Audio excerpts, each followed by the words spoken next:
আপনি যদি একজন বিকাশ গ্রাহক হয়ে থাকেন তাহলে এই ভিডিওটি আপনার দেখা অত্যন্ত গুরুত্বপূর্ণ। কেন এই ভিডিওটি দেখবেন জানেন? আপনি যদি বিকাশ থেকে ক্যাশব্যাক নিতে চান তাহলে অবশ্যই আপনার বিকাশ অ্যাপ্লিকেশনে প্রবেশ করার পর মাই বিকাশ যে অপশনটা আছে এখানে মাই অফার প্রতিনিয়তই চেক করবেন যে আপনার নতুন কোনো অফার আপনার বিকাশ অ্যাপ্লিকেশনে এসেছে কিনা। তো আমি আমার বিকাশ অ্যাপ্লিকেশনে প্রবেশ করার পর মাই অফার সেকশনের ভিতরে যদি প্রবেশ করি তাহলে আমি এখানে দেখতে পারবো যে আমি যদি 10 টাকা ক্যাশব্যাক পাইতে চাই তাহলে আমার সিমে 30 টাকা রিচার্জ করতে হবে, অথবা আমি অন্য কোনো সিমে রিচার্জ করলেও এই অফারটি কার্যকর করা হবে। আপনি যদি বিকাশ থেকে মাই অফার সেকশনের যে কোনো ক্যাশব্যাক নিতে চান তাহলে সর্বপ্রথম আপনি কন্ডিশনটা লক্ষ্য করবেন।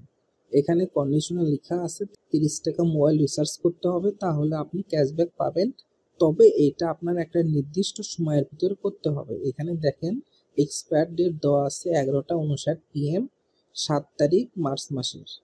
তো আজকে যদি আমি আমার তারিখটা দেখাই, আজকে হচ্ছে 6 তারিখ, তাহলে একদিন সময় আছে, তাহলে আমি এই ক্যাশব্যাকটি নিতে পারবো। তো ক্যাশব্যাক নেওয়ার জন্য করে সর্বপ্রথম আপনাকে মোবাইল রিচার্জ এর ভিতর প্রেস করবেন। প্রেস করার পর গেট অফার লেখা আছে এটার ভিতর আপনি প্রবেশ করবেন। এরপর আপনি আপনার নাম্বারটি দিয়ে নেবেন, অথবা আপনি যে নাম্বারে মোবাইল রিচার্জ করবেন উক্ত নাম্বারটি দিয়ে নেবেন। আমি আমার নিজের নাম্বারে রিচার্জ করব, এর জন্য করে মাই নাম্বারে আমার নাম্বারটি শো করবে, এটা আমি সিলেক্ট করে দেব। সিলেক্ট করার পর এটা আমার কোন সিম সেই সিমের অপারেটর সিলেক্ট করব। এটা আমি এয়ারটেল সিমের নাম্বার দিচ্ছি, এর জন্য করে অপারেটরে এয়ারটেল সিলেক্ট করব। এরপর অ্যামাউন্টটা আপনাকে এক্স্যাক্ট 30 টাকাই দিতে হবে, না হলে কিন্তু আপনি উক্ত অফার পাবেন না। কম অথবা বেশি দেওয়া যাবে না। তো 30 টাকা দেওয়ার পর আমি প্রসিড বাটনে প্রেস করতেছি। প্রসিড বাটনে প্রেস করার পর আপনাকে টাইপ সিলেক্ট করতে হবে, আপনার সিমে কি আপনি প্রিপেইড নাকি পোস্টপেইড। আপনি প্রিপেইড হোক বা পোস্টপেইড হোক যে কোনো একটি অপশন সিলেক্ট করলেই কিন্তু আপনি এই ক্যাশব্যাকটি পেতে পারেন। তো আমি আমার সিমটি পোস্টপেইড হওয়ার কারণে আমি পোস্টপেইড সিলেক্ট করব। এরপর আমি বিকাশ পিনটি দিয়ে নিচ্ছি। বিকাশ পিনটি দিয়ে নেওয়ার পর কনফার্ম পিনে ক্লিক করতেছি। এরপর আমি ট্যাপ করে ধরে থাকবো।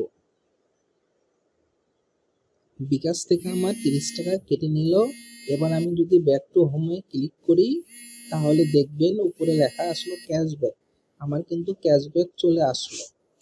আমি যদি বিকাশ স্টেটমেন্টটাও দেখাই তাহলে আপনি শিওর হবেন।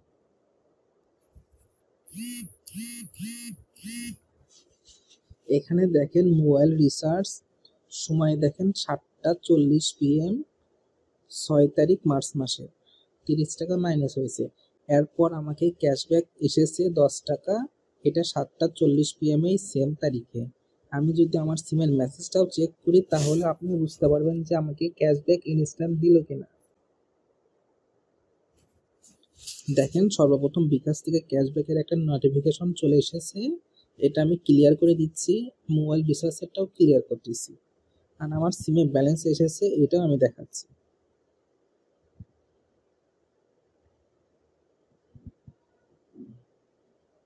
এখানে যদি আপনি লক্ষ্য করেন বিকাশ থেকে সিমে একটি মেসেজ আসছে যে আমি 10 টাকা ক্যাশব্যাক পাইছি, আর আমার সিমে 30 টাকাও পোস্টপেইডে পেমেন্ট করা হয়েছে সেটারও মেসেজ চলে আসছে।